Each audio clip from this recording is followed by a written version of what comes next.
Ay, ay, ay. I've really dragged my feet on this one.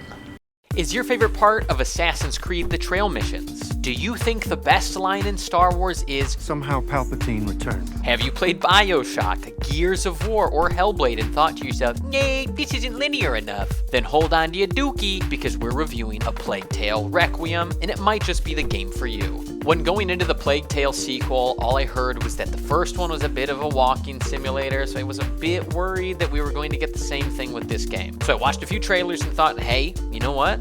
This looks pretty good. It turns out the 2-minute trailer was just a montage of the best parts of a 15-hour game. If I were to play Call of Duty or Apex for 15 hours and only go for cool kills, I would have a hell of a 2-minute sizzle reel, baby.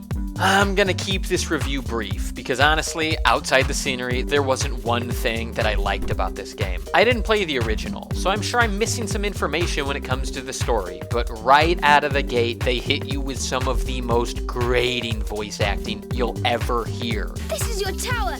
It's evil. You play as Big Head Moda Misha, who can't stop whispering to herself while running around with the toddler, Hugo Weaving. Mr. Anderson. Everything they said, I found myself mashing the buttons, hoping I could skip it. And honestly, this just wasn't the game for me. I'm sure some people will find the characters endearing, but I found myself praying to Zeus himself that Hugo would get the plague. I've never played a game where you're so limited on movement. There are parts where you cannot do anything but hold up to progress forward. What is that? Why am I doing it? Make it a cutscene. Why is it playable? Who are we as individuals? What is our purpose here on Earth? What is the super baby method?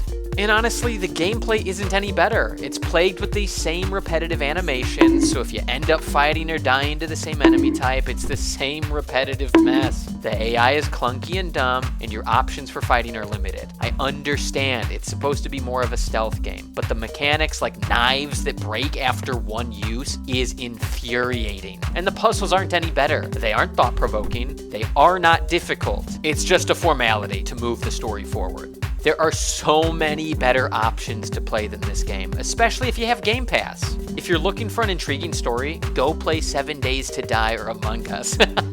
I'm kidding. Seriously though, check out any title from Arcane Studios, as the stories are usually pretty good and they have solid gameplay. If you're looking for something with limited gameplay that focuses on story, I don't know, go to the movies. If you want a beautiful world to dive into, go play like Skyrim or something. In my opinion, there are just too many good games to play A Plague Tale. What this game did though is it actually made me take a retrospective look at my life playing video games. Where at one point, no matter the game, if I started it, I felt an obligation to finish it. But as I've gotten older and I have less time to dedicate to games, I find myself significantly more impatient with what I would consider poor titles. Let this be a moment of clarity for all of you who enjoy the art of video games. You have no obligation to finish a game. If it's a turd, you gotta flush it. Now get this giant ass head out of my face.